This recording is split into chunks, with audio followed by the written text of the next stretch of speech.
What's up, everybody? Welcome to Secret of the Unknown. Glad you can join me. If you've gotten a chance to see the event post of what we're going to be talking about today, um, it is a topic that I've been checking out that really got me interested. Um, Not something new, but it's something that I really haven't talked about, and it is the discussion of inner Earth theories. The theory of hollow Earth and civilizations that live within the earth, portals, and missing people within national parks, uh, contributing to these uh, entrances, cave systems, networks, whatever you want to call it. But it's very fascinating and it's very interesting to say. When you look at the site of where these people are going missing, and you overlay the topography maps of these people that have gone missing within this is just the United States. This is not even anything across the world, but this is just something that is in the United States. Once you paste that, let me get this thing out here. When you paste that on top of the national parks map of the United States and overlay it, it seems to be like something's going on with our national parks that we are not being told. And there is a lot of stuff that is coming out of the mouths of these park rangers or these officials who are working there that are saying it but not saying it. Also, whistleblowers who work within the government that are saying or have said that they would never, ever, ever take their families to these national parks. Reason being is because there are things that are hidden in the national parks, and there's a lot of reasons why people go missing within the national parks and the cave systems surrounding. So, having said that, very interesting, very interesting to say the least. And like I said, this got my attention a few years ago. I'd say about 7 years ago, when I was watching Cosmic Disclosure, and I uh, noticed Emery Smith was talking about his um, knowledge of these inner Earth caverns and entrances where these vast networks of, just city, possible city, cavern size dwellings were, where it had its own ecosystem, it had its own uh, habitable networks where you had waterways, you had light, you had just a rich ecosystem where these creatures and these beings were able to live. And as I said before, and I put this out there every time, this show is about information and just putting that information out to everybody, letting everybody know what's going on, and have these open discussions about these topics. I'm not telling anybody that it's true. I'm not telling anybody that it's real. I'm not telling anybody that they need to believe it. Research the information for yourself, folks. Look into it and just make your own decisions. And if you come to a conclusion that's your own, so be it. All I'm doing is just giving you the information so that way you could check it out yourself. So uh yeah, like I said, this is something that I've been looking at for a little time, a little while here. And like I said, my main focus was when I had heard Emery Smith on Cosmic Disc talking with David Wilcox about his experiences with people go missing in national parks, caverns, or entrances that lead to networks, vast networks around the globe, where these beings creatures, whatever, live. And it is one of the reasons why people go missing every day, every year, every week. um, you see reports of these people going missing, and they're near a national park. Probably why.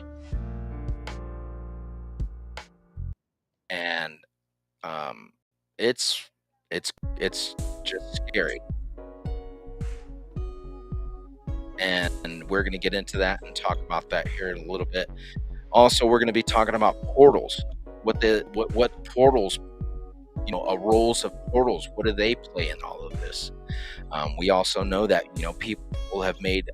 If you've ever seen Missing 411, and the family members that are there in the national parks with their loved ones or their friends or their family members, and they're talking about, hey, I just went for a walk. They were just right up ahead of me, and I walked up ahead and they were gone.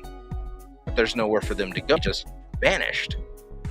Nobody's seen them. Nobody noticed them. Nobody, seen them walking the path. Because, if you've been in a national park, you see these places are packed with people. It's not like somebody wouldn't have noticed. Obviously, somebody could have just walked right by them and they wouldn't not have. Somebody could have fallen. That's what I thought.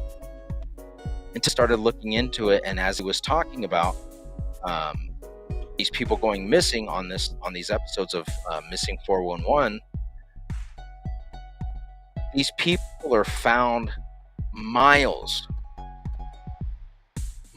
away, and there is no way that an inexperienced person, a person of an older age, people that are young, children that have gone missing, would be able to hike this terrain, hike through this wilderness day and night. And when they find them, their bones look like they have been decayed over days, weeks, months.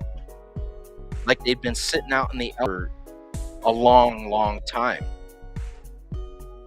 Some people have had their shoes and their clothes just like laid out, just sitting right there. Or just in a position where it was like, the shoes were from, 12, 15 miles from where they disappeared.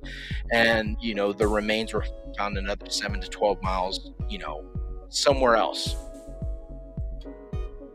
How do you figure that a 8-year-old child was able to do something like that? And people would say, well, it could be animals. Could have been a jaguar, or not a jaguar, but like, a mountain lion, or, a bear drug the carcass, and, this person just, was attacked by, mauled up by a bear or animal. But when you find the clothing, there's no evidence of tearing or thrashing or ripped pieces like it's been torn by claws. It makes you, how in the were these people found in these locations, disappeared from these spots, found miles away from the locations where they disappeared, and were just looked like they've been sitting out there for a long time, then they've been missing. It's really, really mind-blowing. And like I said, it captivated my imagination, because I started wanting to look into it. And I thought, today, I didn't get a chance to do a show on Friday, so I know it's Sunday and people are, winding down and they're wanting to get ready for work or whatnot. But give me a second.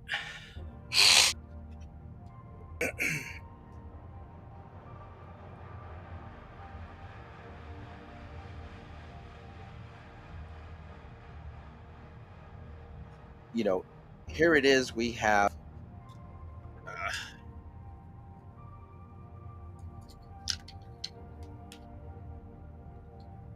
the ability to do a show, per se, and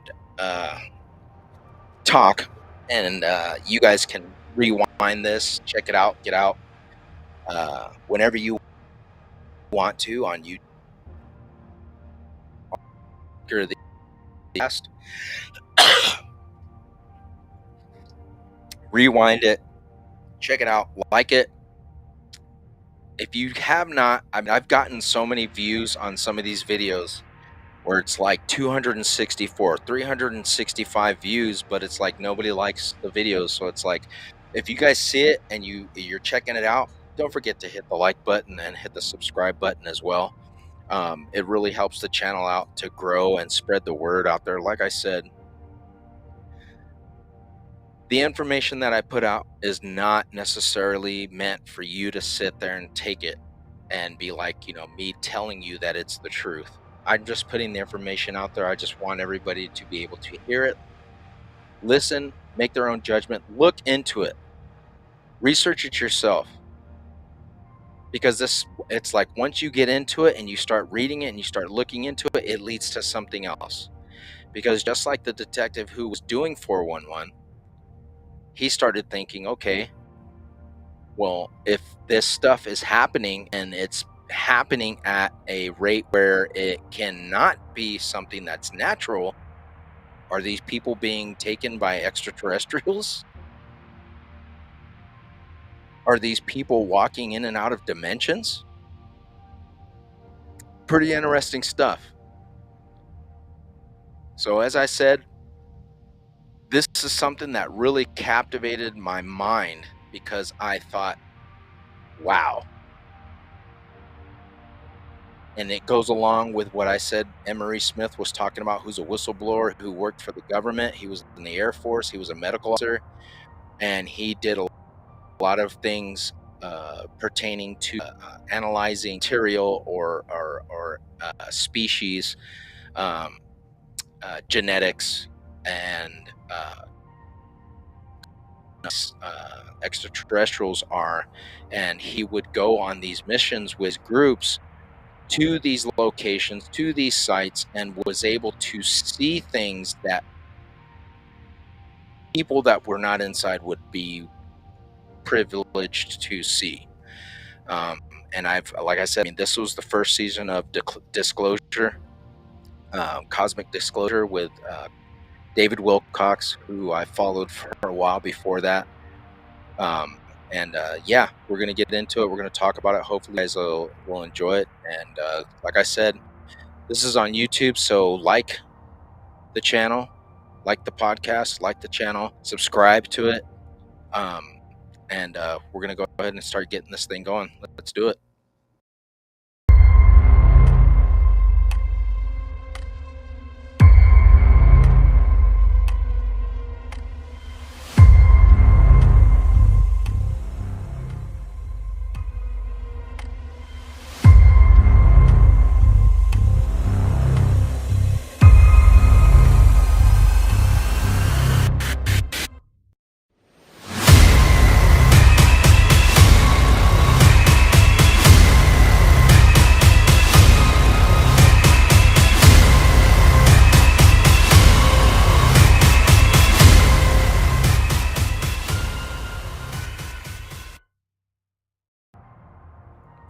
Yeah. Well, cool. Welcome back to this lovely channel where we discuss a lot of things that are probably a little controversial. A lot of people don't hear this talk around the coffee table or at work sites because it's one of those things where you're going to get kicked out or you're going to be labeled as a weirdo, creep, freak, whatever. It's all right. Bring it on. I started this podcast going on almost a year. It'll be a year in a few months. And it was because of topics and stuff, issues that I was talking to with my wife, with people at work, family members. Hey, what about this? Have you guys heard about this? Have you guys seen this? And people were like, wow, that's crazy. You've got a lot of information about this stuff, or you bring up these topics. And it's like, why don't you get it out to everybody and let them know about it? And why don't you make a podcast channel? And I was like, well, I don't know. I mean, I guess, sure. So this is it. Secret of the Unknown. We've been on since last December. My channel that I had on Facebook had over 645 followers, and that was worldwide. It got hacked. There were a lot of spam stuff that was going on to the channel. People were sending me friend requests that were just like, it was just constant.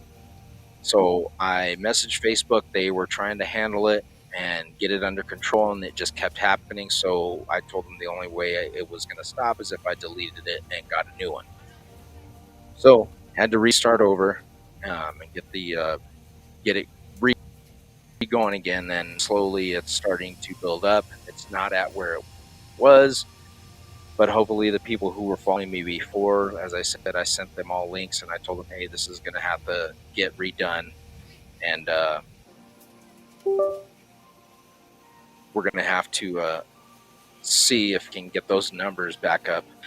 But as I said, you can see it, the content, go back into the podcast. Once you get onto the channel, go into the channel, click on it, and on the little tab section underneath, you'll see videos, live, shorts, playlists, and just click on the playlist. The Secret of the Unknown podcast will be, or go into podcast. It's right next to the playlist. You'll see the Secret of the Unknown tab. Just click on that, and that'll have all 27 of the videos previous to this one available for you to check out. Go over. Some of them, I mean, the show does go pretty lengthy because I get people that come on and, you know, they want to talk, and or they bring up issues, or they bring up things that are pertaining to the subject matter, and it'll just keep going. And it's cool because that's what I like. I like to have the interaction with everybody and be able to talk to them about this stuff. And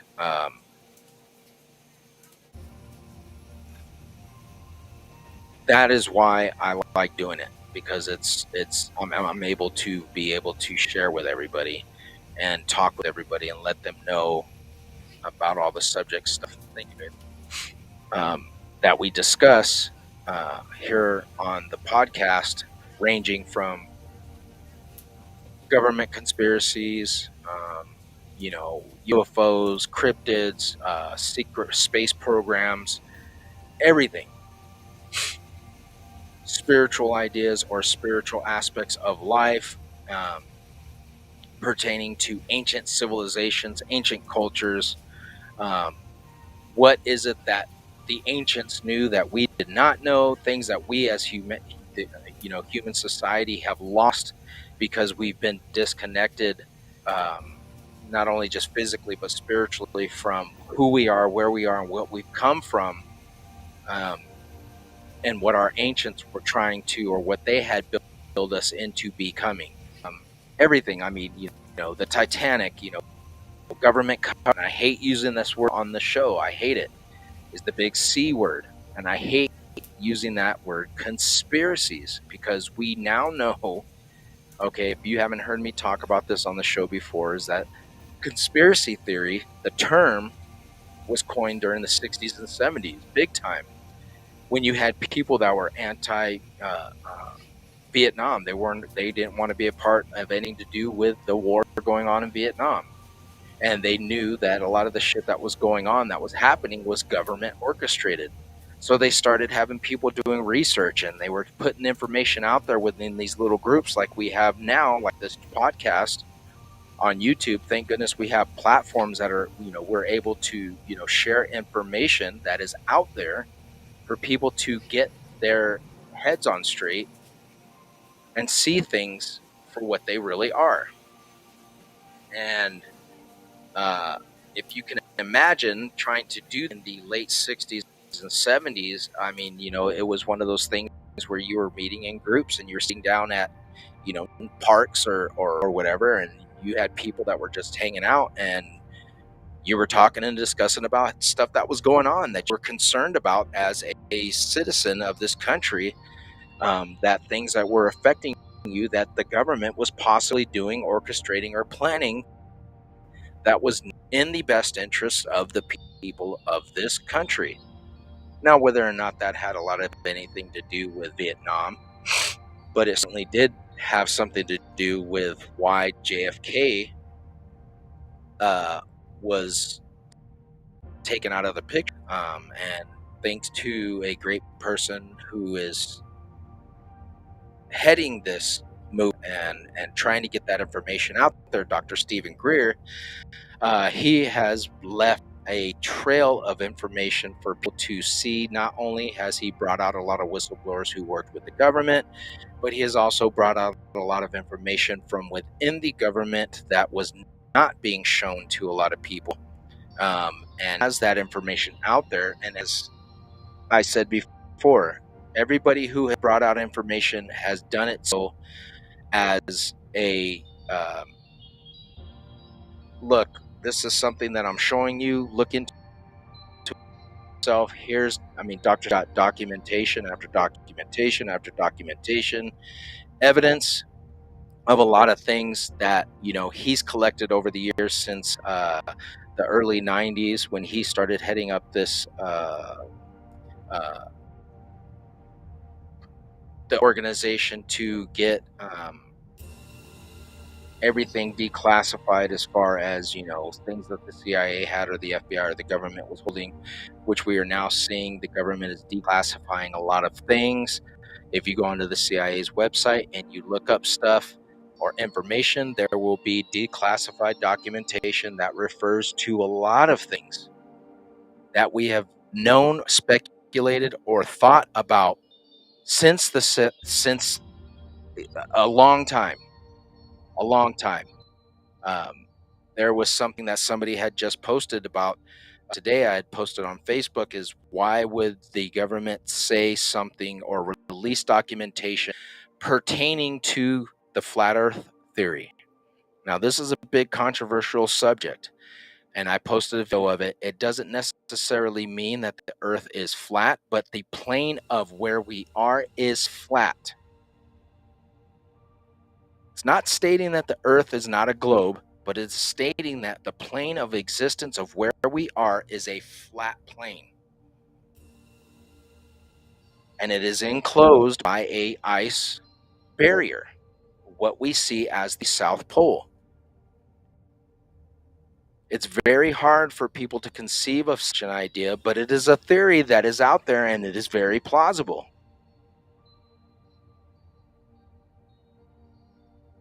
Now that goes into a whole nother rabbit hole of, you know, well, if the earth is a flat plane and it's just our plane of existence where we are,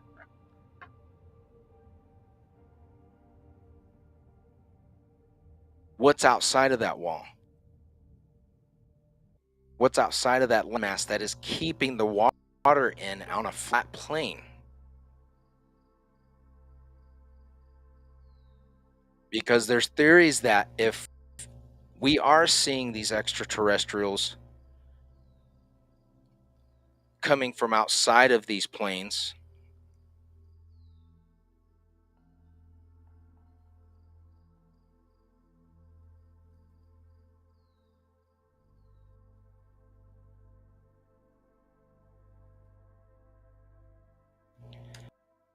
the way he explained it was really interesting.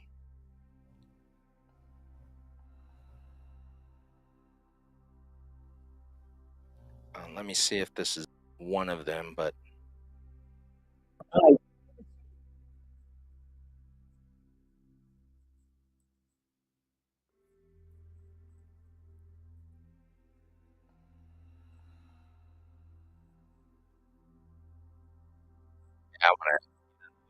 because I want to be able to show you guys something from a theory um, of what is outside of these areas of the ice wall, and the way they explain it is very, very intriguing. And as I said before, it's one of those things where you look into it and it I mean, it does not make sense to a lot of people because we're programmed to think one way, right? And we only think of what people tell us. We only think of what people are giving us information since we've been children. So we take that and we just run with it. So it's very hard for us to conceive anything outside of um, that logic that we've all been told, that logic that we've been, it's been pounded into our heads that, hey, this is not true. This stuff that are sitting here talking about or spreading is just, it's nonsense.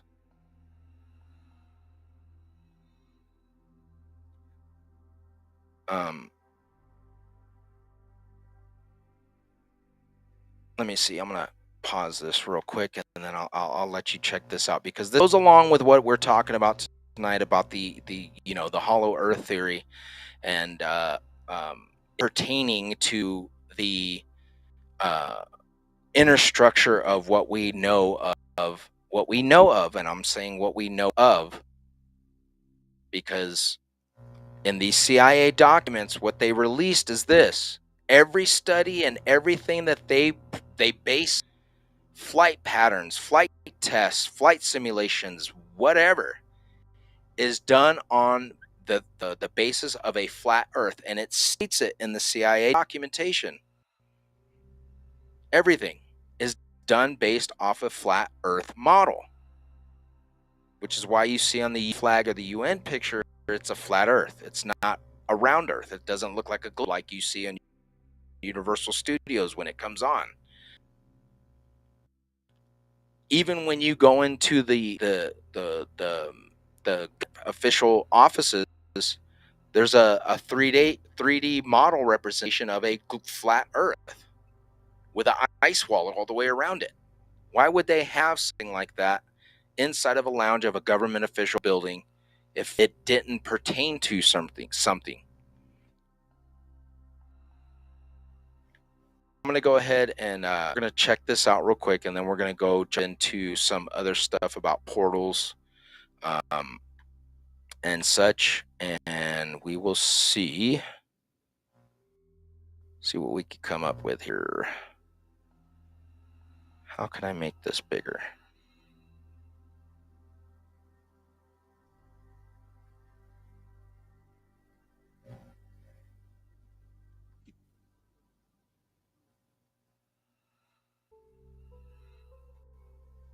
Okay.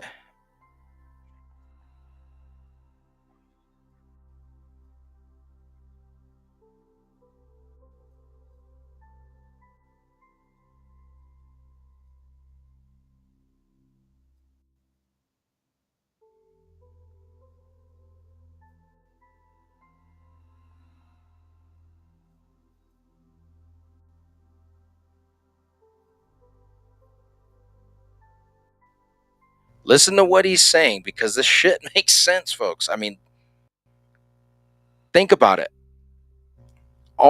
Take this into consideration. What I also tell people too: everything that we have been told is not true. Think of it in those terms. Keep an open mind and just listen to what he's saying. Research it for yourself. Like he said, we're not a flat disk floating through space. That's not what he's saying. But the plane of existence on which we live is flat.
All right.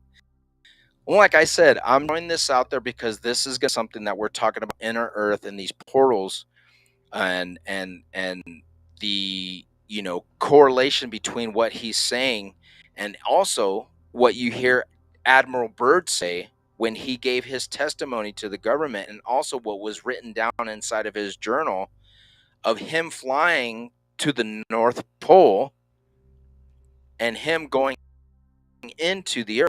Yeah, like I said, just check it out. Listen to what they're saying.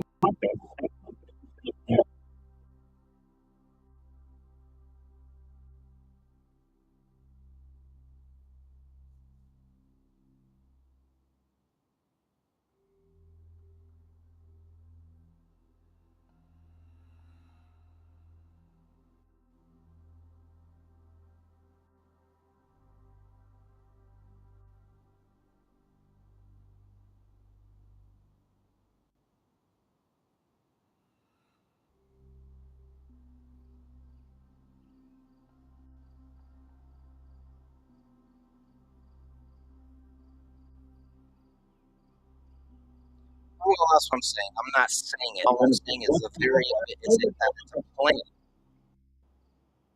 When you fly around the Earth, do you go up and down around the globe?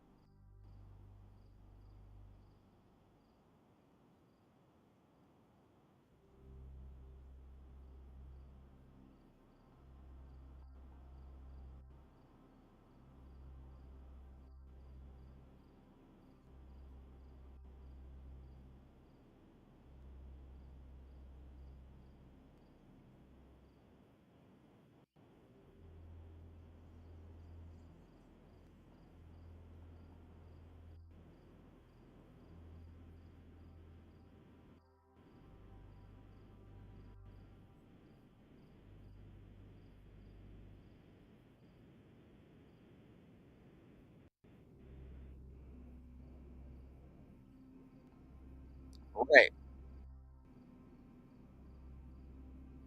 Now, what he's saying right here to me, that also caught me off guard because I always thought, why in the hell are we using these microwave towers to send signals?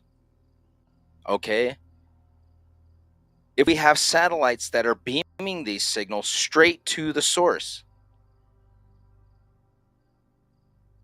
So you have these microwave towers that are placed on different locations around the plane, send straight signals. But not only that, why would you need thousands of cable that run underneath our oceans to send telephones and internet lines? If indeed there are satellites that are orbiting, right, different signal waves, but like I said, just a signals, if it's bouncing off of a satellite from one area to another, I mean, we've all seen, how satellites work.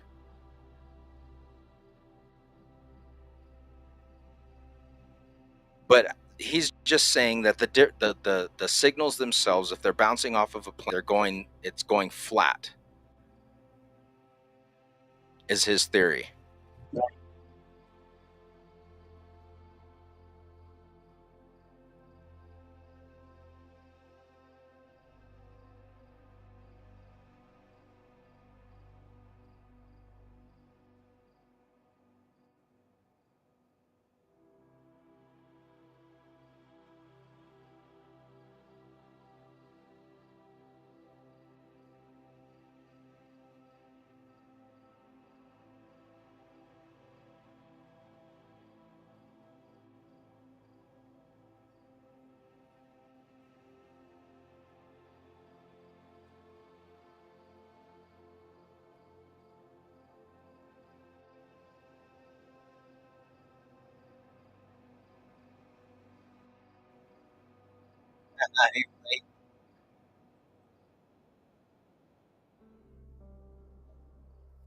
It's good stuff, and that's what I'm saying is just, if these things are true, I don't know. I've never been down there.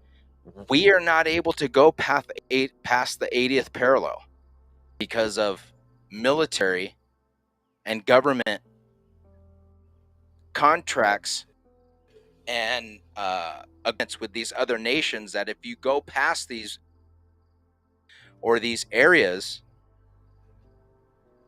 you are deflected and turned around by the military. Now, why would that be?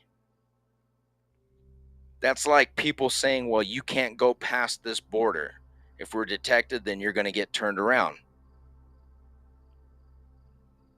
But obviously that's not the case, because you're able to traverse and walk through, go through borders and all this other stuff, but not this area of Antarctica. What is down there that we have treaties with other governments where if you're not a government official or you're not a government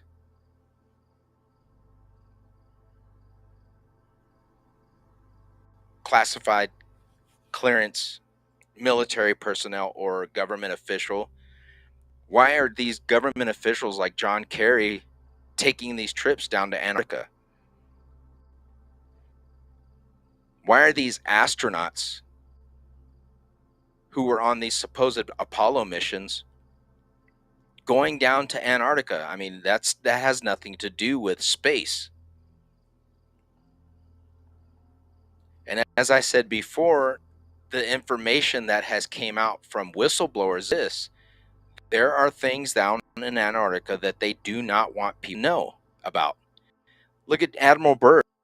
The man took the biggest fleet in American history down to Antarctica because they were worried that the Nazis were going to get there before them and use it, or be able to use it to their advantage to launch attacks that they wanted to against the Americans. So when they went down there to go, show military force, they were said that they were met with these flying extraterrestrial flying saucers that had capabilities and maneuvers, and destroyed a lot of these ships. They had to turn back around and give an account of what they saw and what things that were happening down there when they got there. Now, this is all documented stuff. And as I said again, this goes back into, again, what we're talking today on the show is portals, inner Earth theory, national parks, and what, if anything, does this have to do with people disappearing? You have people who have worked in the government. They're called whistleblowers. They give this information out because they're saying, okay, the government should not be doing this. This stuff needs to be made public because it should be something that the public should be made aware of, whether it's something that's threatening, whether it's something that's of dire importance that we need to know regarding electricity, medical stuff, whatever, to benefit humanity. And anybody who has seen Corey Goode, who was working in the space program since he was a child, and talks about his experiences of working in the secret space program as a child, along with countless other people who have been working on the secret space program since the 50s, have the evidence, have the documentation, and have the ability to say, well, I'm going to die now. Here's all this evidence. Here's all the information that I know. You also have people who are scientists who have reverse engineered and worked projects involving extraterrestrial life forms.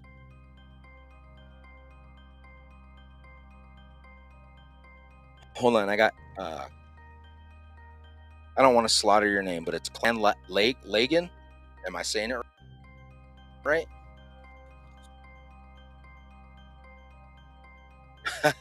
How's it going? Well, I'm glad they came back, because this is cool, because we can have a good discussion. But you have a lot of these whistleblowers who have come out and there is something that is going on inside of the Earth. Whether or not people believe that there are entrances to the Earth, think about it. National parks were set and placed by the government to say, okay, this designated land is off limits to people because we're going to make it safe for people to go there in the future, and we're going to make it to where people can't drill, they can't build, they can't do anything on this land. It's kind of like saying it's a safety for the habitat. You've got, places like Yellowstone, you've got places like Yosemite. And I've been to Yosemite, and I've heard, and there has been stories while I lived in California, wild, crazy crap that they could not explain, which got me thinking and got me into this subject.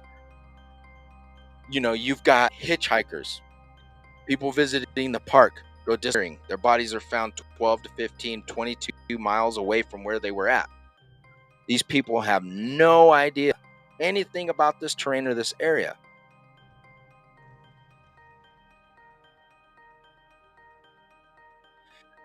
Now, where are, if you don't mind me asking, like where at? Are you in Europe? Are you in the US? Are you in Asia? Are you...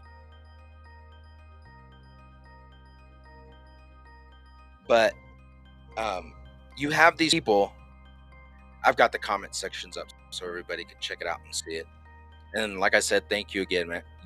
Joining the podcast. I appreciate you being here. And if you want to come on here, let me do this.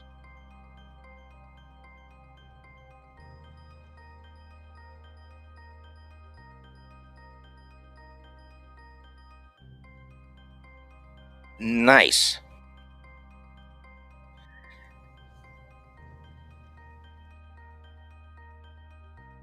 Well, thank you for joining us, Australia. I appreciate that. That's awesome stuff. That's really good. I'm cool. I'm so glad. That's so cool that you are able to chime in and check it out. And I don't I see a lot of stuff, and I follow a lot of things with government issue stuff. And is it true what they say, like what's going on in Australia with as far as your guys' rights and your civil liberties have been like pretty much stripped? Yeah, no worries, man. Whenever you get a chance to, I know you're probably, what are you playing?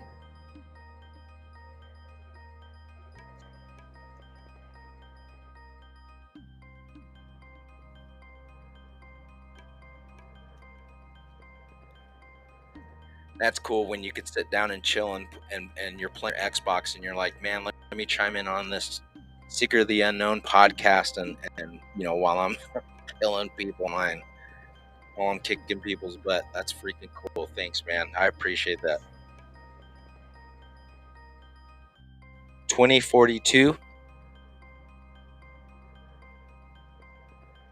Well, I put the link for the guests. If anybody wants to get on, if anybody wishes to chime in on the podcast, okay, right on. Yeah, I got some buddies that play on that. That's pretty cool. One thing that we had some soldiers that were from Australia when we were in the Middle East, when we went over to the Saints, and they were pretty cool dudes, and I appreciate them. And if anybody, or if you've been in the service, thank you, for your service as well, brother and or sister, whatever. I'm not gonna. I know a lot of people get offensive about that stuff, saying, "Yeah, sir, how do you know I'm a man?" Anyway, but there are the Aborigines are in Australia. You have their stories of who they are and where they come from, and a lot of the things that they talk about as well, of things that come from the inside of the earth. There are a lot of indigenous tribes around the world who talk about this stuff.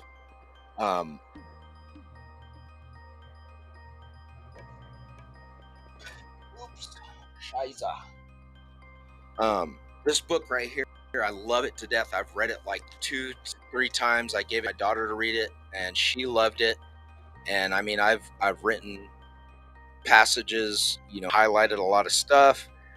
But basically, what this book, it's called "Unearthing the Lost World of the Cloud Eaters," and this, it's by Gen 6 Productions. It's from Steve Quayle and Dr. Thomas Horn. I don't know if you guys have ever heard them or followed them. I love their work. As I said before, if you haven't followed the podcast, I was baptized Catholic, raised Christian, and I'm a religious person because of the things um, that I have researched and learned and take to consideration of spiritually aspect, spiritual aspect wise. I agree with a lot of their stuff, but it's really biblical sided, and um,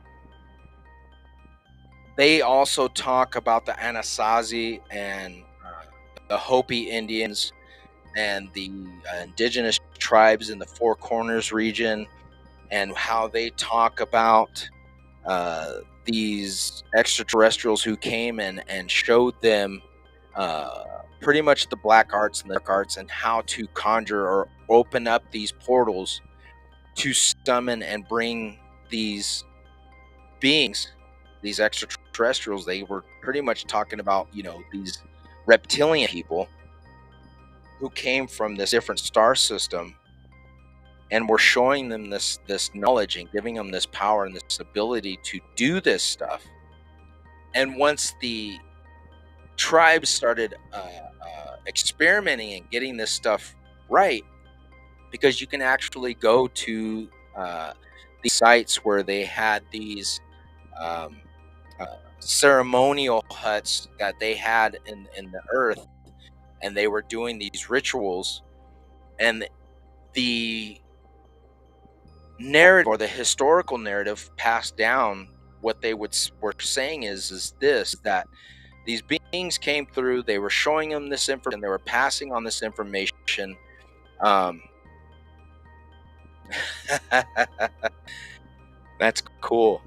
um, they passed on this information to the Hopi Indians and the Anasazi, and once they started practicing this, well, it's pretty much what they call uh,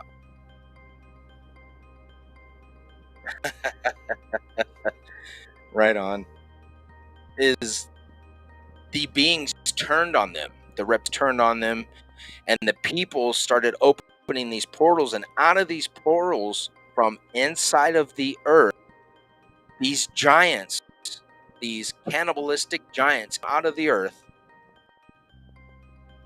and started feasting and taking these people as prey, eating them. Now this is coming straight from the Native Americans.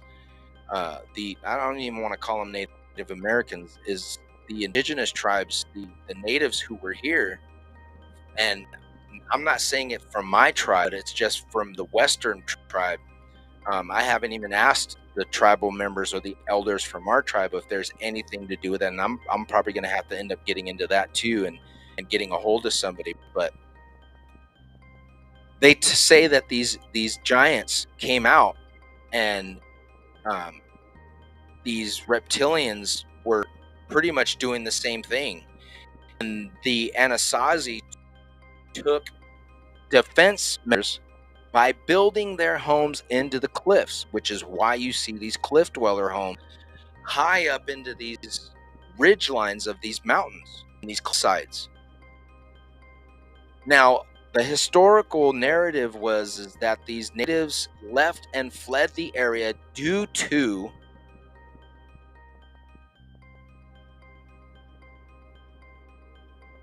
city people are crazy. We got 5 acres of land out here in Nevada. Um, and that's where we live, and we are pretty much about 20 minutes away or 20 minutes outside of town. But I can't even imagine how beautiful there is out there in Australia where you're at. It's got to be amazing. But having your freedom and your ability to be out in areas just like this, I mean, if I go outside, there's just mountain ridges to the right and to the left of us, and it's just open space, which is a way of offering the ability to be able to see a lot of stuff. No, man. Listen, the dialogue is the reason why I like having this, between the viewers, is because it gives us the ability to talk and bring stuff up. But as I said, the Anasazi built the homes into the cliffs. They were there defensively because these beings were trying to kill them because of these portals that were opened up.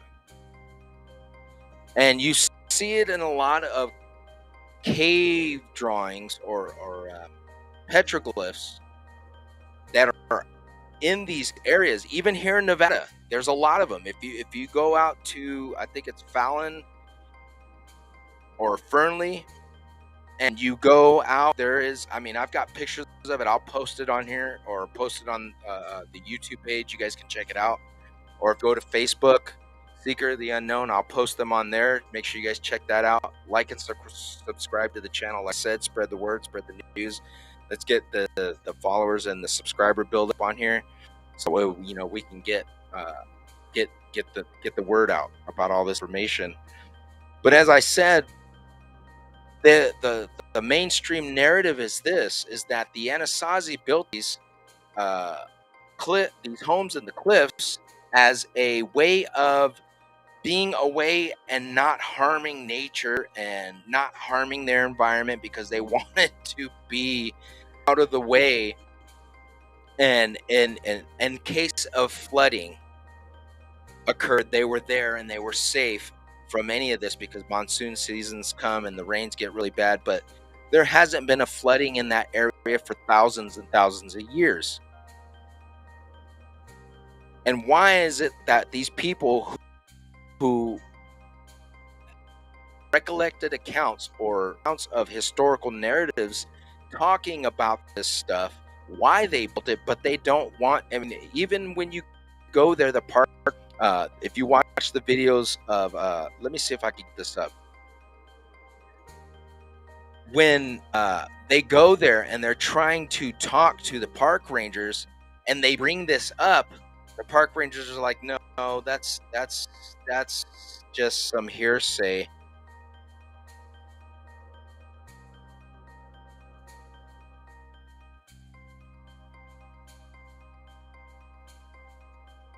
And it's very interesting to see that is exactly what they do with everything. They spin this narrative of, no, that's not what happened. No, that is a lie. That is not true.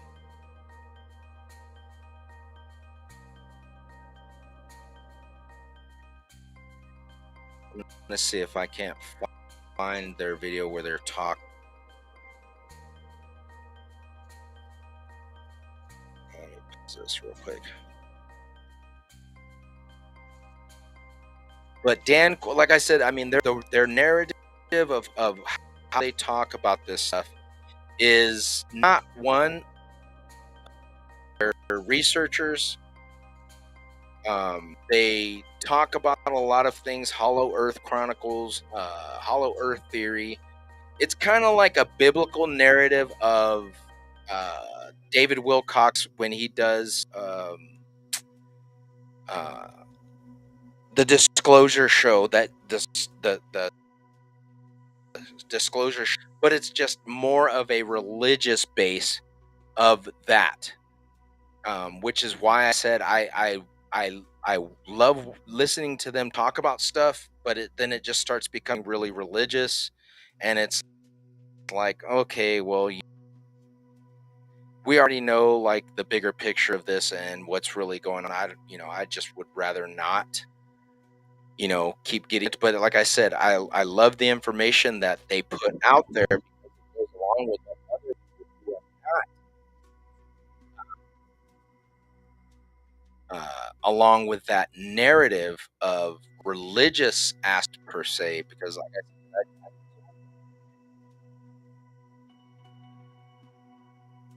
let's check this out real quick. Hold on, I'll live stream it and then we can check it out together.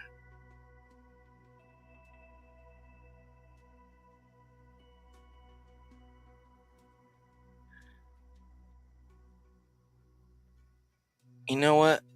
I'm going to do something else.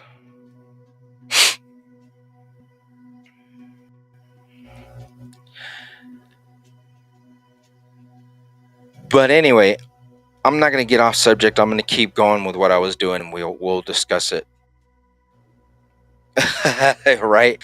I'm like I said, I've done enough research to see the bigger picture, and once people start getting into that, they don't want to look outside of that box. They rather stay into that religious box that they're in, and that just throws me off because it's like, okay, well, if you read and you research more, you'll understand that that's where this is coming from. It coincides with it, but it's not of a religious nature, and then they don't want to hear it. But yet you're bringing up this evidence to them, and from outside of that narrative. So as I said, I love the fact that they go and they talk about these inner earth theories about these cultures around the world, especially like in Turkey. You see, this man was, doing some renovations on his home. He kicks up a stone or a piece of the flooring. He's, chipping away at it, and it goes into the shaft. Now, when he goes down into this shaft, it goes into a network of tunnels, okay? A network of tunnels that they said held what, like 22,000 people or something like that? These people were, these people, because there's no bones down there that I can remember them talking about. I'm not sure if some archaeological site of this caverns that they found in Turkey, if there were in fact remains found, or bones down there. I don't remember them talking about it. All I remember them saying is that there was a civilization of people. They're talking about it being, again, another religious thing of persecuted Christians who dug this out of the bedrock. Okay, now give me a break. These people dug this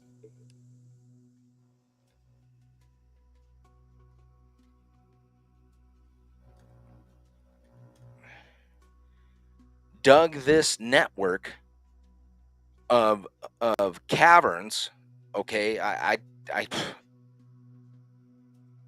I'm sorry, but that just doesn't seem like Christians were be able to sit there and dig this stuff out because they were being persecuted in that amount of short time, just because they were being followed or whatever. I'm sorry, that just doesn't. I think what it is like a lot of people are thinking is that ancient civilizations or some form of civilization was living there and decided that, hey, we're gonna take refuge or build something in Newark. Yeah, that's right. It was a wall or his flooring or something, but he found this here. I'm gonna play this, and yeah, that's. I don't know why it keeps doing that because that's not what I want.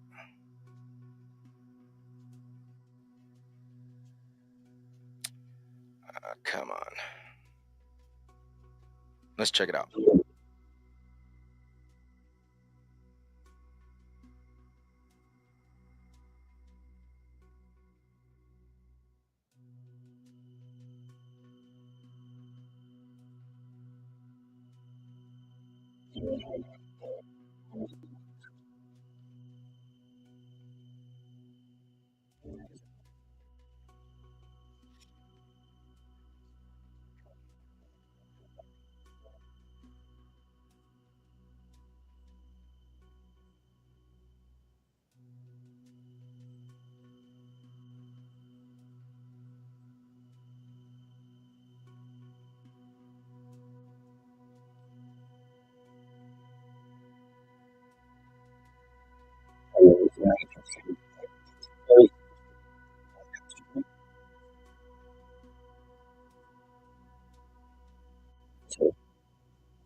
Look at it, 20,000 people.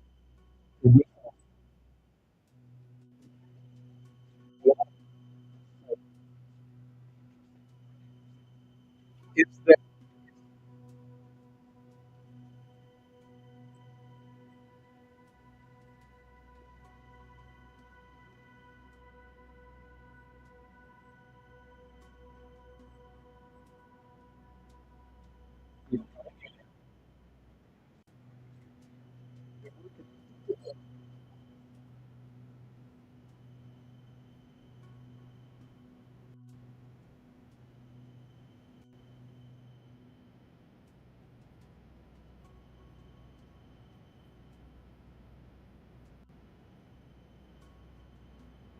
exactly, exactly.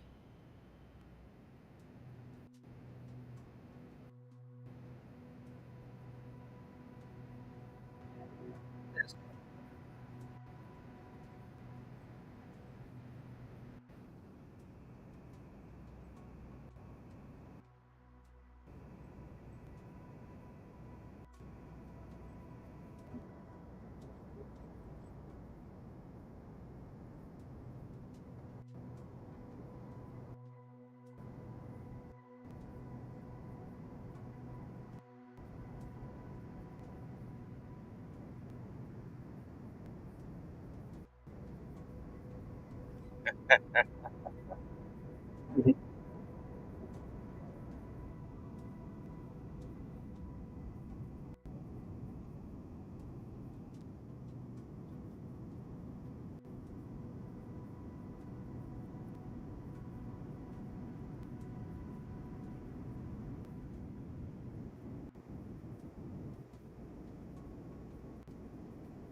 Yeah, and I can see that totally.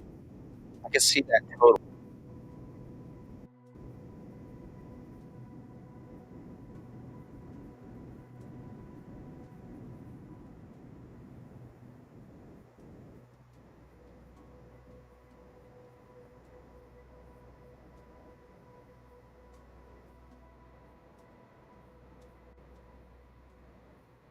Yeah.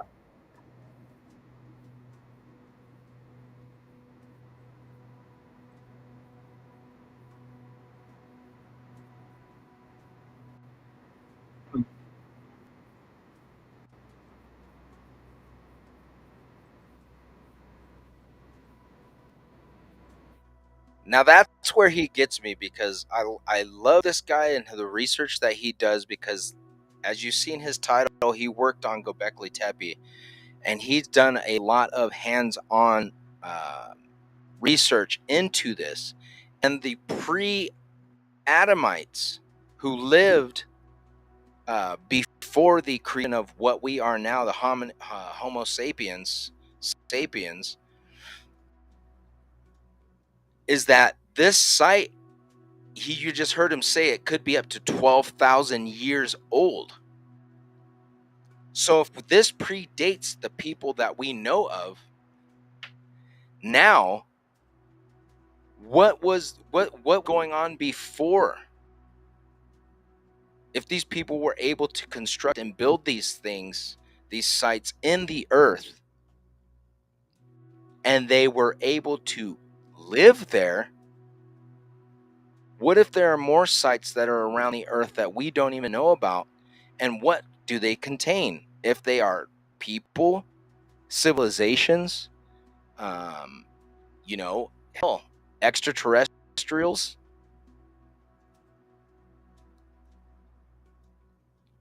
I mean, you're seeing this evidence of this stuff. Is it plausible that something else is able to live in these networks of caves,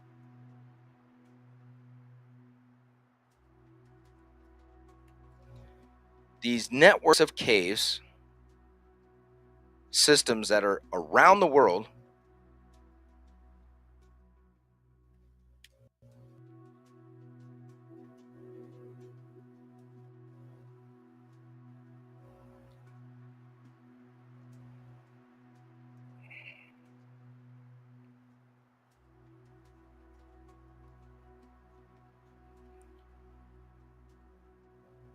This right here, it's called the Mammoth Cave System.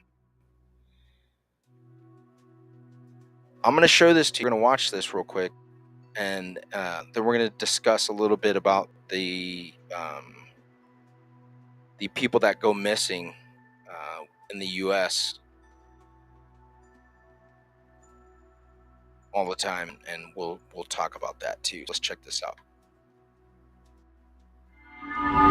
With hundreds of miles of caves crisscrossing an area only 7 miles wide and less than 400 feet deep, Mammoth Cave is a relatively shallow cave system.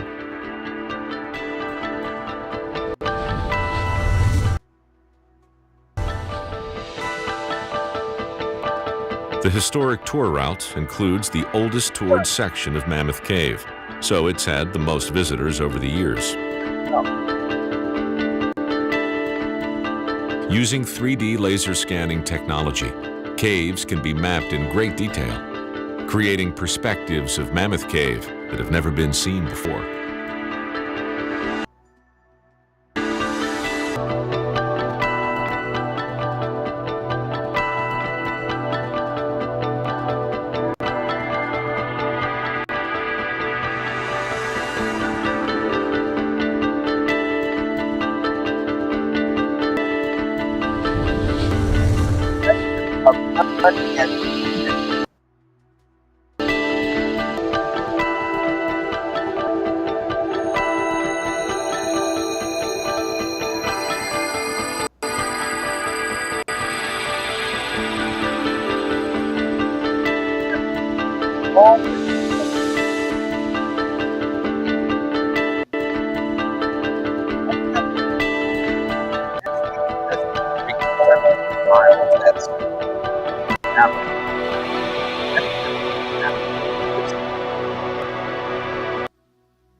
Get fascinated with the puzzle, and Mammoth is, for me, the biggest and most puzzle. A lot of caves, they all ended eventually. Cave just keeps going and going and going.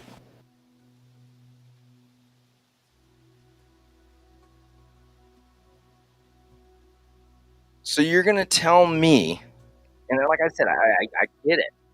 I totally.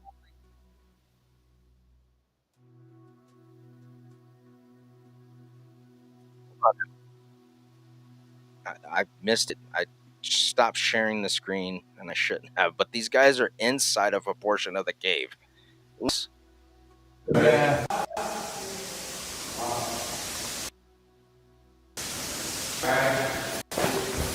This is just one.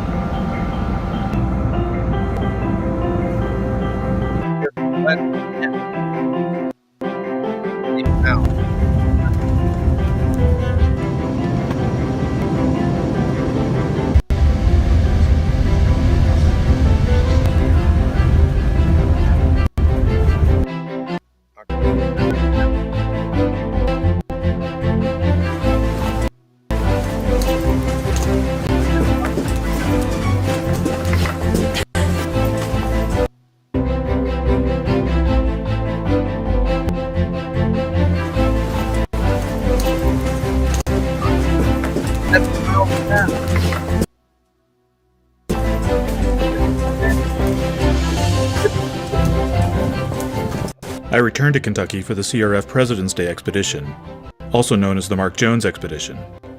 The Cave Research Foundation has roughly monthly cave expeditions at Mammoth Cave, and this caver gathering in February is getting to be one of the biggest, with over 50 participants this year.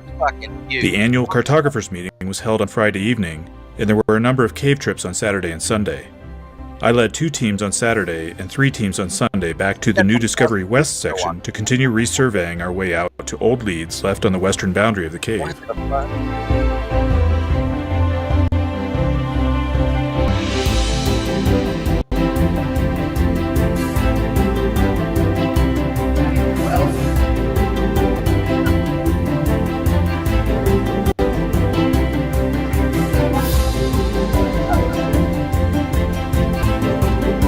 Old waterways?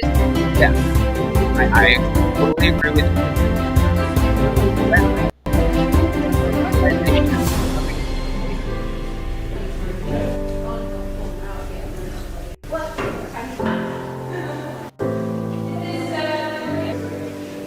we also know this.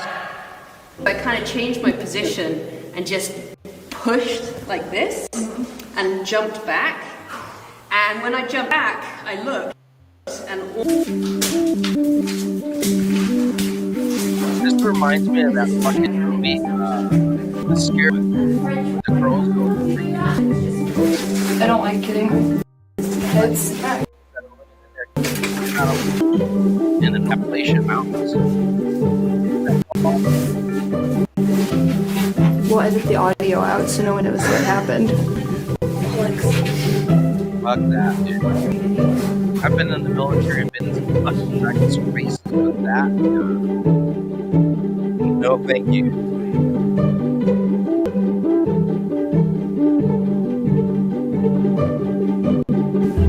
That is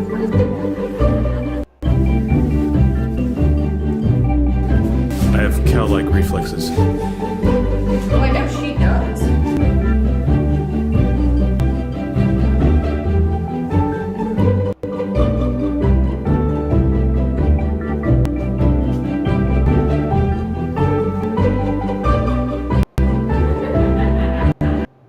But as I said, I mean, that just gives you a visual, okay, of the systems that's just one part of the world.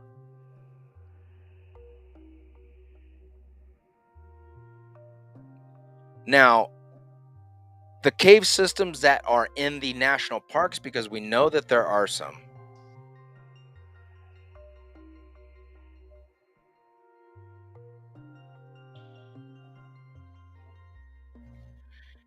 We know that there are a lot of cave systems in America's national parks. And as I said before, if you get into these systems,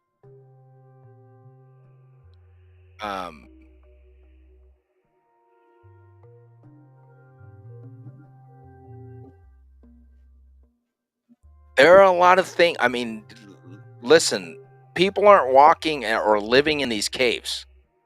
Okay, you don't have park rangers with an office down there and cities are living down there.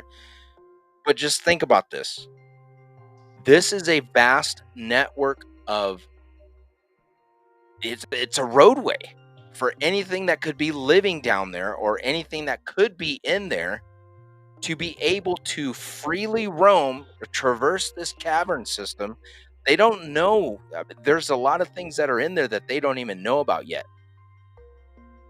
So there could be connections to other systems. There could be connections to something in the earth. Nobody knows. But the section that they've already found, that is just one explanation of a lot.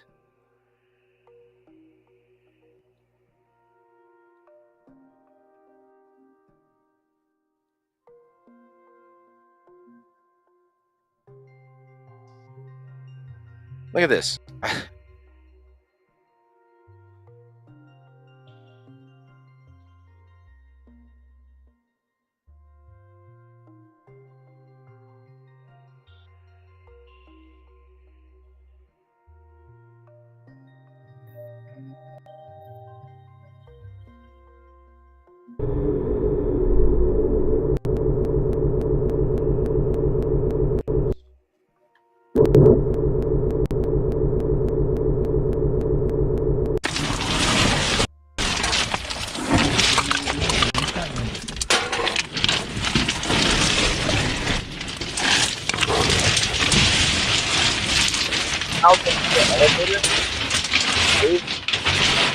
Yeah.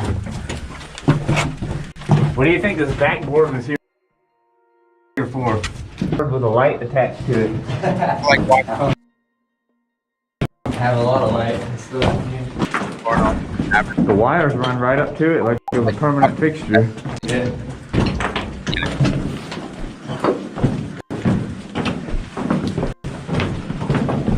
There's a lot of trash in here. I'd like to go through. Check this out. This is the other one I had seen last time. This is in Russia.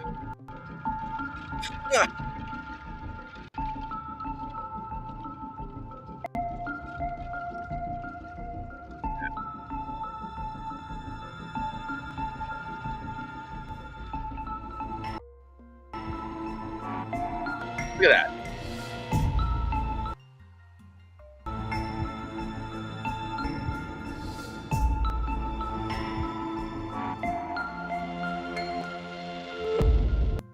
Hewed stone. The remote and rugged region in the North Caucasus, in the Kabardino-Balkaria Republic of the Russian Federation, is a place of towering wilderness. Yet, in 2011, Arthur Zhukov, who is a Russian speleologist, which is the scientific study and exploration of caves, made an astonishing discovery at the Kara Hora mountain peak, one which would completely shatter our understanding of ancient human history. There, he found a deep, narrow, vertical shaft, seemingly swallowed by the earth itself.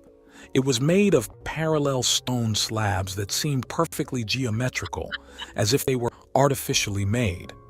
Zhemukov and his team decided to venture deeper, and what they discovered within the shaft was nothing short of extraordinary. The walls were straight and polished, extending 40 meters or 130 feet deep into the before opening into a wide underground hall with a height of 36 meters, about 118 feet. It's like an airway. The straight walls of this shaft were constructed from large megalithic blocks that fitted together at right angles with minimal gaps. There were even large stones that looked like columns. Overall, the explored dimensions of the shaft, from the upper part all the way to the lower platform, span more than 100 meters, around 350 feet. Artur Zhemukov and his team. Are you starting to see like a correlation between all these tunnel systems? It's about 300 between, 300 to 1,000 feet underneath the ground. And this place is in Russia. The other place was in Turkey. You have another place that we just saw in Kentucky. They're about between 300 to 1,000 feet below ground. It's strange that you have these different locations that go to exactly around the same depth, within the same depth, but yet they're from the same civilizations. This one is showing you a cave system that was built by somebody. If you look at it, to me it seems like it would be like an airship. Were completely stunned. They concluded that whatever this prehistoric structure was, it was undoubtedly an artificial construction of an enormous scale. They found perfectly straight and polished narrow walls that go 40 meters deep into the mountain.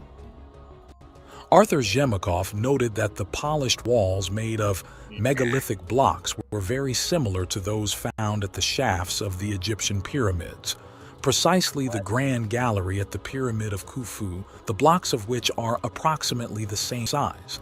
And like the advanced ancient structures of Egypt, this ancient gallery also most likely served some kind of advanced technological function and was probably part of a larger structure. It took more than an hour for the expedition to even reach the bottom of the structure, which requires extensive climbing experience and endurance. And it's believed that there are additional chambers and channels that go much deeper ground, which are still undiscovered. Due to the colossal size of the underground shaft, only a small part of it is explored. This is the first time I've ever seen. The climbers advanced 100 meters deeper. They ran into narrow passages in which they couldn't enter. The team concluded that this structure, whatever it was indeed man-made, as there were no analogs anywhere among other cave systems in the world, especially caves possessing polished flat parallel walls, rectangular blocks with straight edges, the presence of what seemed like a solution between the perfect fittings of the blocks and the absence of oblique cracks characteristic of tuff. But how is this possible? How could gigantic 200-ton stone blocks be assembled with such precision into such a narrow shaft deep underground? Wow, that's just mind-boggling. And this is the thing, is like I tell people, I'm just sharing this information. This one, you guys are just seeing this. I'm watching this for the first time. This is the first time I've ever heard this. This is the first time I've ever seen it. Here we are. We're talking about these cave systems, these portals, these inner earth entrances. And this is something that is, it's made by something. 200 ton stones placed inside the earth that deep down. That I mean, you've got to think, like, who built this and why did they build it? And if it's similar to the same structuring, that engineering that they're seeing in Egypt, and it's old, that's got to make you think. That's got to question. You've got to question outside of the box with stuff that we're seeing around the world.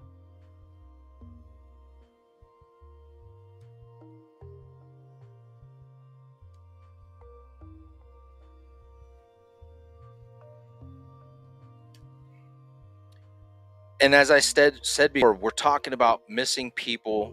We're talking about the correlation, okay, between national parks, cave systems that we're finding or that we're seeing in these national parks. You got to remember something, folks. There's thousands of acres of land where people, I mean, if I went to Yosemite, I wouldn't know where the hell I was unless I had a map. And you've got people that get just separated from people, like, well, hey, I'm gonna go up ahead on this trail, because there are trail systems that national parks have where it's open to the public, where you can just go and walk and explore and look at the beauty of nature and look at the beauty of the surrounding areas at your leisure. People, they have campsites where you can camp along the way. There's overlooking stations, and it tells you, well, it's 4 miles to here or 2 miles to this, or it's on this ridgeway, yada yada yada. People are literally walking these trails with a loved one, with a person that they've gone up there with somebody that's there, and they're just gone. Hey, I'm gonna go up ahead a little bit, I'll meet you there. All right, I'll see ya. I'm just gonna read this real quick. Well, they go up and they walk, and they're like, where the hell did they go? There's nowhere else they could go.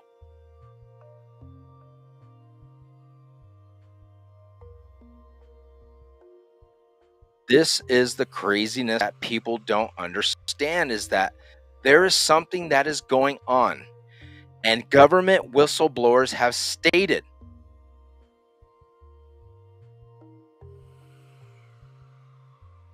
this is about this lady right here in Yosemite that was saying she knew something was going on or something was happening, but there was also a park ranger. I know when I was living there that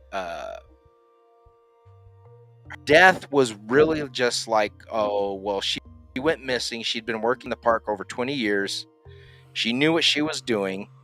She was an experienced hiker. She was an experienced outdoors person.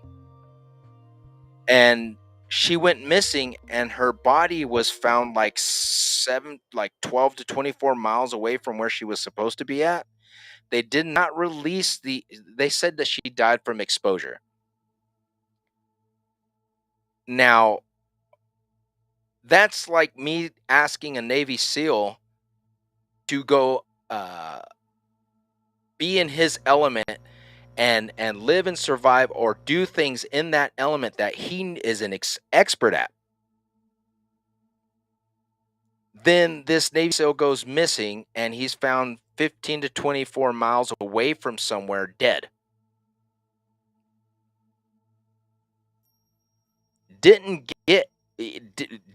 Wasn't even anywhere near the area where they were at, but goes missing and dies. Why would that person leave or do things in their element? If they knew something was wrong, why would they put themselves in that danger and walk or go 12 to 24 miles or whatever, vast distances from where they were found,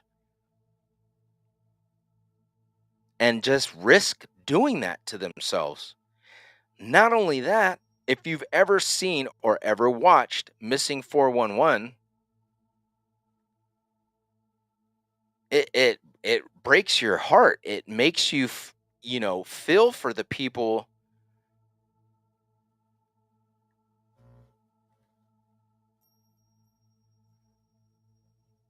that were involved with this, because it's very, I'm gonna post this on here. I'm gonna share it with you guys. um these are just incidences of people who it's by an ex detective who was looking into this uh missing people or unexplained cases, cold cases of people who had gone missing in national parks or in areas um in the wilderness. And is David Politis. Okay, and he investigates these cold cases of people that have gone missing. I'm gonna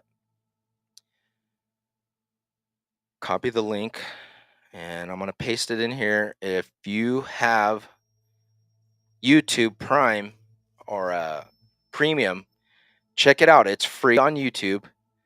I'm just like I said, I'm just sharing this information with you. I put it in the comments section here on YouTube. You guys can check it out. Click on the link and look at this documentary. Just look at all of them. I highly recommend it. This one right here is the Missing 411, the UFO connection. I'm going to share with you a little piece where he's talking about the disappearances and his conclusion or his thoughts on this matter, because like I said, he was touching on this, and I had got onto Missing 411 after I had heard Emery Smith and Corey Good talking about this same thing. About Emery Smith was like, I will not take my family camping at any national park, and I don't highly recommend that you do it. David Wilcox asked him, because David Wilcox was the host. David Wilcox left Gaia because of some disagreements and some things, some issues that were going on. And a lot of the episodes that they had with him and Emery Smith and Corey Good are gone. They deleted them. They did not, I don't even think they gave them to David Wilcox. If they did, I will try and find and see if he has those episodes. But I believe that those episodes were lost. But Corey Good and Emery Smith are talking about how they will not go into these national parks and stay, camp, visit, whatever, because they are designated by the government. The government is aware of the issues that are happening on these national park designated plains, because listen, this is thousands and thousands and thousands of acres of wilderness in many cases.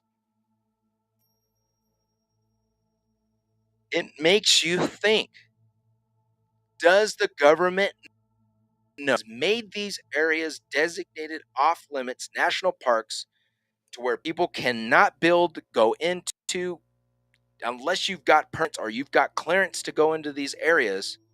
You cannot, you will not know what happens in these national parks.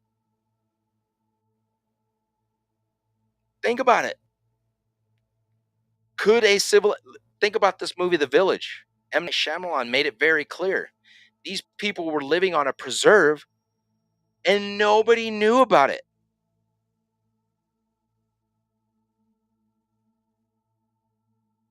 Is this something that is possibly going on right now underneath our noses, right at this very moment?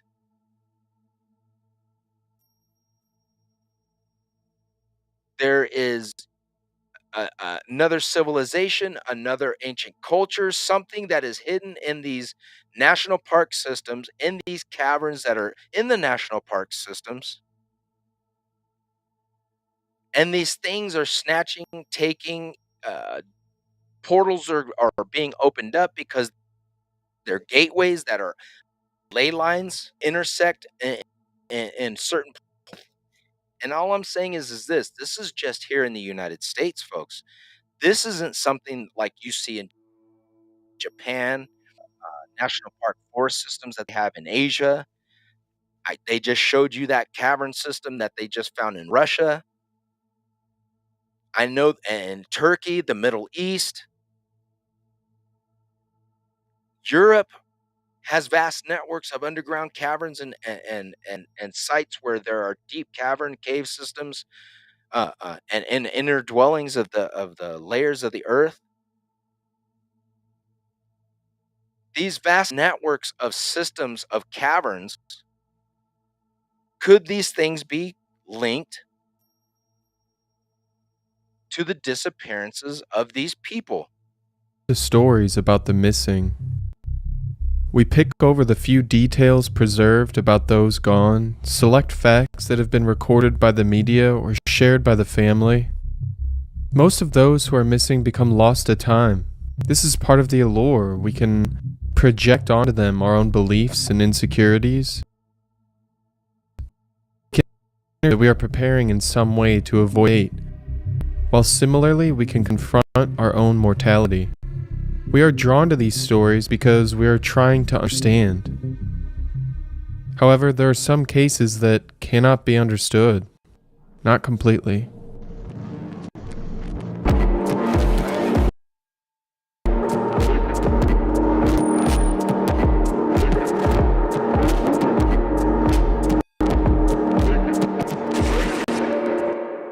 In an attempt to escape face masks and social distancing, a record number of Americans have surged to visit national parks in E1. With the expectation of clean air, open space, and solitude, these visitors are unaware of uncovered. There are roughly 640 million acres of federal land considered to be national parks and forests. These lands are overseen by the National Park Service on behalf of its parent agency, the Department of the Interior. It's a lot of territory to cover and manage, and it's a lot of area to get lost in. One expert has conservatively estimated 1,600 missing persons cases within the United States National Parks and Forest systems. Others have estimated it could be between 2 to 10 times as many. David Paulides is the leading civilian expert who began researching, tracking, and exposing these cases. Paulides is a former lawman and investigative journalist who received a tip from a Yosemite National Park ranger. The ranger expressed concern about how missing persons cases were being handled. The ranger complained that the National Park Service would mobilize resources, coordinate manpower, and spare no expense while the cases were the focus of the attention. However, as publicity and search and rescue efforts faded, the cases were forgotten. Paulides filed Freedom of Information Act requests petitioning for a list of disappearances. He received a response from an attorney who initially balked at his request until stating that no central database existed. He proposed that one could be created for the Yosemite National Park, but Paulides would need to cover the costs, estimated at $34,000. Additionally, they offered to complete a master database for all 383 national parks for a fee of $1.4 million. For this reason, there is no way of knowing how many have gone missing because, troublingly, there is no centralized registry or database to catalog appearances. This discovery is what led Paulides to form the Missing 411 and Can-Am Missing projects. The first book, Missing 411 Western United States, sparked national interest, and Paulides has since written more than half a dozen additional books, developed TV series and documentaries, and spoken publicly about national park disappearances. These books are titled after the number that can be dialed by Americans to reach the local information directory. Therefore, the title Missing 411 is supposed to be interpreted as, quote, missing information, unquote. In these books, Paulides has collected and compiled cases according to geographic clusters. These outlier cases could not be explained by animal predation, mental illness, criminality, voluntary disappearance, or other causes, and yet they shared uncanny and unexplained commonalities. These profile points have changed over the years. For example, some that were described by Paulides in an interview with Art Bell in 2015 were not included in his most recent documentary, Missing 411: The Hunted. Therefore, the following list may seem longer than usual for those topic. It's said that the unexplained and strange disappearances in our national parks share many of the following characteristics. This is a composite Missing 411 profile. Victims who go missing are usually on either extremes of the intellectual spectrum, ranging from the highly intelligent to those who are struggling with mental disabilities. Victims who go missing are usually on either extremes of the physical spectrum, ranging from the very fit and active to those who are sedentary. The time of disappearances is often mid to late afternoon. Commonly, there's geographical clustering, with multiple disappearances occurring in the same area. Severe and inclement weather coincide with the disappearance or at the beginning of the search. Victims often go missing near large bodies of water, boulder fields, or berry bushes. If the victim is recovered, they have no memory or they have surreal narratives to explain their disappearance. The cause of death is often undetermined, recovered in areas that have already thoroughly covered by search and rescue. Search and rescue teams will often be unable to find any tracks, or if tracks are found, they will somehow vanish mid-path. This, when I think about it, because you watch this video, you start thinking, wait a minute, like, you've got track dogs, people that are expert. They're trying to find these people in these areas of the missing 411, the missing people. And as he stated, they're sitting there looking through everything. They're going through the places of disappearance. They find nothing, or they have tracks and they disappear. I remember he was sitting there and he was talking to the people on how they were doing the search, and they had a piece of this little kid's clothing, and the dogs were sitting there smelling, and they're going, and they got, the dog's got a great scent, and then it stopped. They said it was like the child just disappeared. From that point, it was gone. They were like, the dog just lost it. That it's like the child was just picked up, gone, scent gone, nowhere. Stop, just gone. Or they will find them and then they will come back and it's gone. How weird is that? There's got to be something. Canine units will be unable to pick up a scent, or if they can pick up the scent, they will not pursue it. One or both shoes are often missing from the body of the victim. Despite often traveling great distances, the bare feet of the victim will be surprisingly unscathed. Lastly, victims are often found in areas that are difficult, if not impossible, to reach, especially in the time elapsed. While this video is not meant to debunk the missing 411 profile, it is worth noting that some of these points could be explained by a sampling bias. For example, those who go missing in the late afternoon would be reported that visibility is low and search and rescue operations may be delayed until sunrise. Those who go missing before inclement weather would have a likelihood of not being found because visible tracks would be diminished, visibility would be low, and search and rescue operations would be impaired. Lastly, individuals who remain missing would have a higher likelihood of canine units being unable to find their scent. A found scent would lead to a higher likelihood of a found missing person.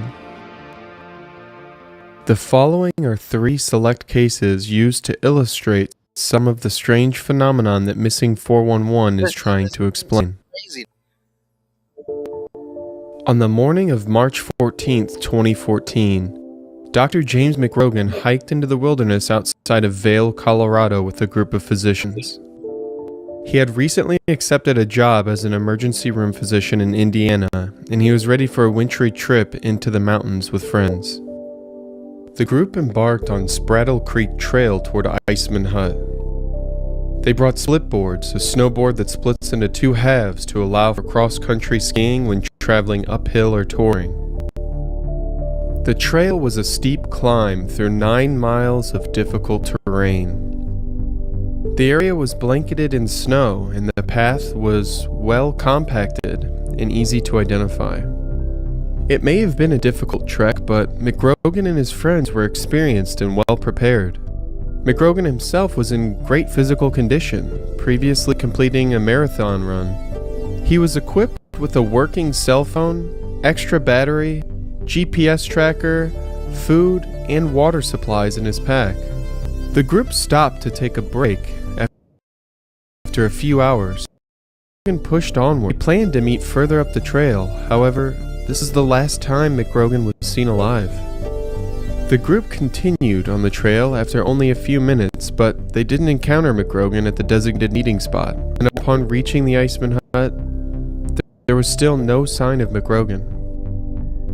Eagle Valley Sheriff's Department searched on foot and snowmobile. 3 helicopters assisted in the search, and they covered over 18 square miles for the next 5 days, until bad weather drove them to end the search. 20 days later, hiked on McRogan at the bottom of an ice fall in Booth Falls, 4.5 air miles east from Iceman Hut. The area... This is what I'm talking about. The winter storm had already happened. They were there in the weather. This guy knew where he was going. Well, the guy was capable of making this trek with his friends. And he ends up 4.5 miles somewhere else. They covered 18 miles. Didn't find anything. Nothing. I'm pretty sure he's probably going to state it later on where he's about it, and a lot of the stuff that they're going to end up finding, they'd already covered the area, they'd already looked, there was nothing there. They go back and there's his stuff, there's this, there's that. He's sitting at the end of the bottom of this waterfall, and it's like he just came back or was just placed there. And as they said, sometimes these people's shoes are missing, but their feet are not even scathed. Like they were just placed right there.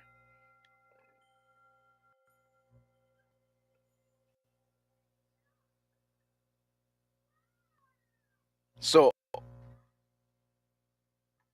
having said that, I placed the links for this video and the last video of the missing 411 and the disappearance and the connections of missing people in national parks, and some interesting things that have been going on in these national parks we're going to be covering in part 2 when we come back. Because you got to understand something, folks. The government or somebody's connected with this stuff. They know something's going on, which is why they have these designated areas as national parks, because you're not able to do anything on them. It's like a safe haven or an area where it's unscathed, it's untouched. Like nobody can go in there and document anything. There's thousands and thousands of miles that's just open wilderness. Put that to your imagination and just think, could there be something that's hiding out there? Could there be something that's in these national parks that's taking people? Whether it be something as a cryptid, something paranormal, something extraterrestrial that we're going to be covering on part 2 of this. This is real. I mean, I get goosebumps just thinking about this because I love the outdoors. I love being outdoors. And when I saw this, I was like, hell no. There's no fucking way. So a cautional word to the wise.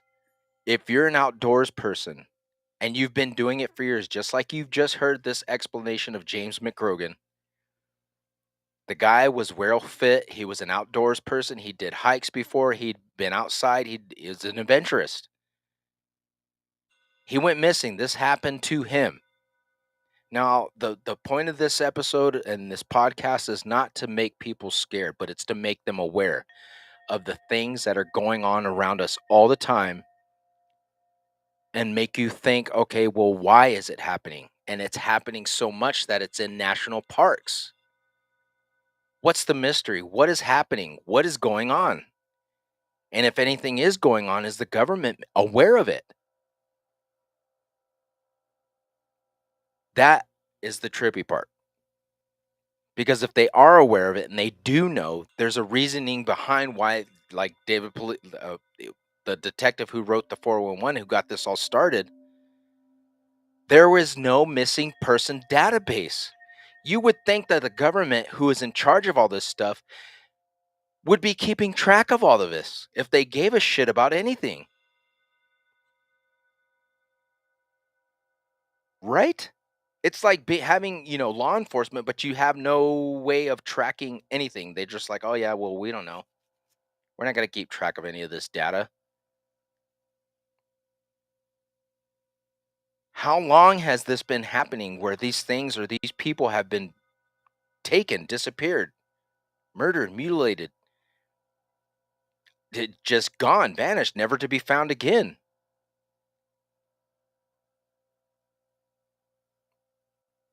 That is some very interesting and it's a mind fuck. Because when you look at it, it's thousands and thousands of people that this happens to, and it happens regularly. Be cautious, be wary, think about everything. Do not leave each other. Do not stay in places where you're like not sure. If you're going to do something, make sure that you let authorities know exactly what route you're taking, where you're going, and how you're going to get there, when you're supposed to be there. Because things like this happen, and it happens all the time. People don't think that it will. I would not want to take that chance. This is part 1 of what we're talking about: portals, missing people, and the connection with national parks, inner earth entrances, and if and what is hiding inside of our earth. And if there is something that's going on, is the government covering this stuff up? Are they doing this on purpose? Is this intentional? I don't know. We'll check it out. Find out what's going on. I will be back. I'll be posting again when we're going to be having part 2 of this. Thank you guys for coming along with me and sharing your thoughts and your ideas and your responses. Clan Lagged from Australia, I appreciate you. Thank you so much for coming along. I hope that your Xbox gaming went well and you had a good time. For everybody that's joining right now, for the viewers that are on YouTube, thank you so much. Please don't forget, like and subscribe to the channel. Please, you helping out and just being here and watching and sharing it with everybody else is what's going to get the word out. The information that we put out here on this podcast is just for you to look at it. Open your mind and realize that there are things that are going on in this world that we don't understand. But the information and the knowledge and researching and looking into this stuff together, because you might see something that I don't. You might have a bit of that puzzle that I'm putting this information out and you're like, hey, did you know about this? Have you seen this? This correlates with what you're talking about. That's how information gets shared, and that's how we build a bigger base of knowledge between all of us. And as I said before, becoming a seeker, finding out things and researching and doing your due diligence and doing your research and finding stuff and sharing that information and getting it out with people is what's going to make everybody aware with whatever we discuss or whatever is going on in this world. So until next time, I appreciate everybody for coming along and thank you for joining me. And remember, be safe, be vigilant, always have a plan, and remember, seek the unknown because it's that way we find the truth through the unknown. Appreciate you guys. Thank you so much for coming along. See you next time.